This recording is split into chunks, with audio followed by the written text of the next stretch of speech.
Bonsoir à toutes et à tous et bienvenue à la grande édition du Journal du Soir, les titres. On parle ce soir de la Saint-Valentin et de ses retombées économiques pour les promoteurs d'hôtels, de bars et de restaurants, car au-delà de la célébration de l'amour, le 14 février représente un véritable enjeu commercial.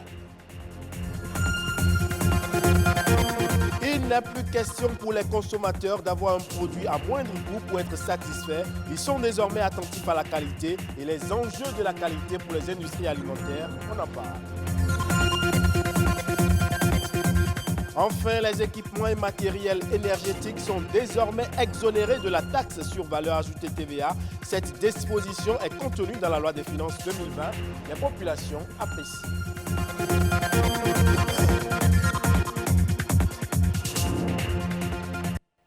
Bienvenue si vous nous rejoignez. Au moment où certains célébraient la Saint-Valentin le 14 février dernier, eh bien d'autres par contre en profitaient pour réaliser des bénéfices. Les promoteurs d'hôtels, de bars et de restaurants n'ont pas tari d'imagination pour renflouer leurs caisses. Qu'ont-ils proposé pour la fête de l'amour? Leurs objectifs ont-ils été atteints et quelles ont été leurs entrées durant la nuit de la Saint-Valentin? Rodrigue Babagbeto pour les précisions.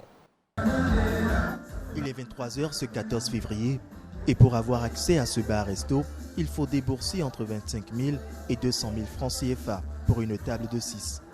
L'intérieur n'affiche pas encore complet à notre arrivée, mais hors micro, l'un des tenanciers nous confie être certain que d'ici 1h du matin, plus aucune place ne sera libre. 30 minutes après notre arrivée, plus de places de 25 000 francs de disponibles. Dans cet espace de 300 places, le profit dispute avec l'amour la place de maître cette nuit de la Saint-Valentin. Les recettes promettent d'être bonnes et les tenanciers comptent bien rentabiliser tout ce qui est investi. Pour cela, pas de pause pour une interview. Dans la cuisine, il y a du pain sur la planche. Stéphane est certain que le chiffre d'affaires habituel pour le restaurant va doubler rien qu'en cette nuit. Ça se passe très bien, nous avons des commandes. C'est beaucoup plus que d'habitude. Aujourd'hui, nous espérons plus vendre jusqu'à 400 000 pour la Saint-Valentin en fait, et non pour se retrouver à 200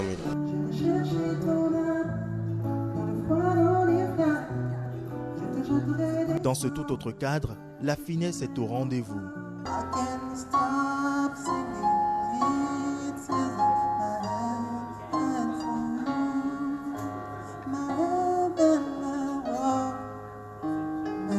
Il faut être présent pour sentir l'amour qui plane dans l'air. Pour un accueil des plus majestueux, aucun détail n'échappe. Tapis rouge dressé, tout couple est reçu comme un roi et a droit à un cadeau contenant plusieurs bons. Dans cet hôtel, les tables et même la piscine n'ont nul autre choix que d'accepter le rouge. On a prévu, comme vous voyez autour de vous, de la décoration très romantique qui vous appelle à inviter une dame à manger, peut-être chez nous ce soir, à dîner chez nous. On a prévu un menu de 5 courses, 5 plats que notre chef tunisien nous a concocté. Moi, j'aimerais bien avoir une cinquantaine de clients à peu près, donc 25 couples, puisqu'on sait très bien que c'est pas un mariage, c'est simplement un dîner romantique. Ça doit être un petit peu tranquille, un petit peu lent pour que les gens puissent parler et célébrer ensemble leur vie future ou leur vie présente. Un véritable harem pour amoureux où la tranquillité a aussi son coût. 50 000 francs CFA donnent droit à un dîner au menu Valentin. Mais pour bien plus, il faut débourser au-delà de cette somme. Les personnes qui désiraient prendre une nuit, on va dire romantique chez nous, pour simplement 130 000 francs CFA, vous avez la chambre, le repas pour deux, le petit déjeuner, l'accès à la piscine, à la gym, tout ça compris. Il y a 4 voitures à gagner ce soir pour aller faire un séjour d'un week-end à Accra, à Nairobi, à Kampala ou à Zanzibar. 14 février, une date pour qui désire exprimer l'intensité de sa flamme et qui veut faire du profit, entretenir son portefeuille client et faire de bonnes recettes. Chacun y va selon ses objectifs. Merci Merci à vous, Rodrigue Babagbeto. Dans le domaine alimentaire, la qualité est une préoccupation qui reste au cœur des inquiétudes des consommateurs. Aujourd'hui, la qualité est un élément essentiel de la stratégie des entreprises, voire même un élément déterminant des choix des consommateurs. Quels sont donc les enjeux de la qualité pour les industries alimentaires? Patrick Adiaboudjou nous donne la réponse. Manger sain, manger bien passe de plus en plus par un contrôle de qualité. Et ce défaut de contrôle des produits alimentaires est devenu source de nombreux malaises sanitaires. Pour prévenir cet état de choses, plusieurs structures s'emploient à vérifier la qualité des produits destinés à la consommation. Notre domaine d'intervention couvre pratiquement tous les segments, que ce soit au niveau de la production, au niveau de la transformation, au niveau de la distribution, au niveau de la commercialisation.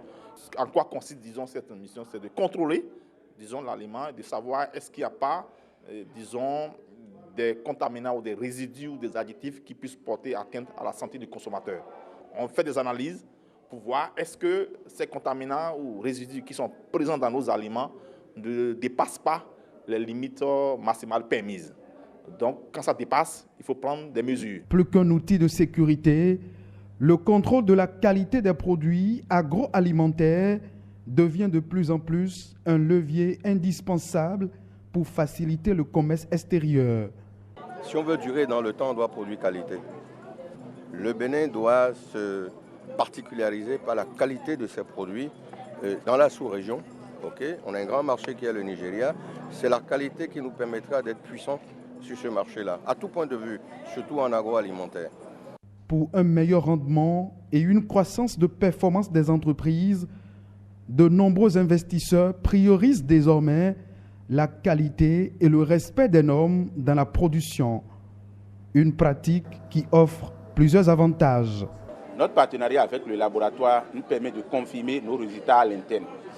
Et là, ça nous sécurise, puisque nous sommes sur le marché international. Ça garantit la sécurité du consommateur. Les pays sur lesquels nous exportons également, quand ça va, eux, ils prélèvent des échantillons et nous n'avons pas d'inquiétude. Et à chaque fois qu'ils analysent, ils confirment toujours le résultat du laboratoire central pour la sécurité sanitaire des aliments. Être en bonne santé, c'est donc veiller au contrôle de la qualité des aliments. Toute chose nécessaire pour le bien-être du consommateur. On parle à présent de la télévision numérique terrestre TNT. Avec son avènement, la soudure en fibre optique apparaît aujourd'hui comme une opportunité à saisir. Elle s'est imposée aux autres formes de soudure et présente un marché d'emploi encore vierge. Abdel Akochae, technicien en fibre optique, nous en donne quelques précisions au micro de Clotaire Awekou et Mathieu Soken. Aujourd'hui, la fibre optique, c'est le meilleur support de transmission au monde actuellement. Et la fibre optique a une bande passante illimitée. Et tous les réseaux au monde sont en train de déployer la fibre optique. Tous les réseaux au monde sont en train de passer du fil de cuivre à la fibre optique. Et aujourd'hui, c'est une opportunité quand vous vous lancez dans ce métier parce que la fibre optique génère beaucoup de métiers, dont la soudure fibre optique. Le métier de soudeur fibre optique est un métier recherché aujourd'hui. Si vous allez en France, par exemple, tous les jours, moi, dans ma boîte, si je vous montre les mails qui viennent, il n'y a que des offres fibre optique, de soudeur fibre optique. On en cherche en Europe, on en cherche en France, on ne trouve pas. Ici aussi, les réseaux, on a le Togo, on a le Nigeria, on a le Burkina. Et tous sont en train de migrer vers la fibre optique. Donc la fibre optique aujourd'hui, c'est un métier que les jeunes devraient embrasser. Tous ceux qui sont dans le domaine de la technologie, qui font l'informatique, qui font les télécoms et qui disent qu'ils n'ont pas d'emploi après, qui sont à la maison, c'est une opportunité aujourd'hui maintenant de se lancer dans les métiers de la fibre optique. Quand nous parlons de la fibre optique, c'est du fibre de verre, c'est le verre et l'information circule sous forme de lumière. Donc l'information va à la vitesse de lumière et c'est très rapide et c'est net. Nous parlons de la TNT aujourd'hui dans les avions de télévision. C'est la fibre optique qui facilite tout ça. Le Bénin vient à travers le projet PDI-DT, vient de déployer la fibre optique dans sa première phase. Donc nous sommes, oui, on peut affirmer que nous sommes à une étape embryonnaire, mais la phase 2 va commencer bientôt et même les FAI du Bénin, je veux parler des fournisseurs d'accès Internet, les ISOCEL et autres, ils sont aussi en train de déployer leur propre réseau fibre optique. Donc le besoin est là, le besoin se fait déjà sentir.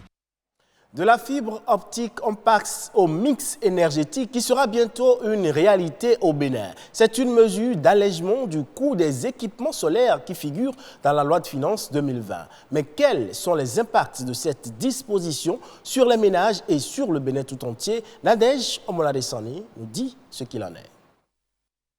Bonne nouvelle pour les consommateurs et les entrepreneurs du secteur de l'énergie au Bénin. Des mesures visant l'accélération de l'électrification du pays ont été prises par le gouvernement. En effet, la loi des finances 2020, en son article 14, stipule que les matériels et équipements de production de l'énergie solaire, thermique et photovoltaïque, ainsi que les accessoires d'installation à l'exclusion des onduleurs importés ou acquis en République du Bénin sont en exonération des droits et taxes de douane et de la taxe sur valeur ajoutée. Non, je viens de l'apprendre avec vous. Déjà, à notre niveau, quand on fait les investigations sur le marché, on voyait déjà que les coûts étaient déjà beaucoup trop.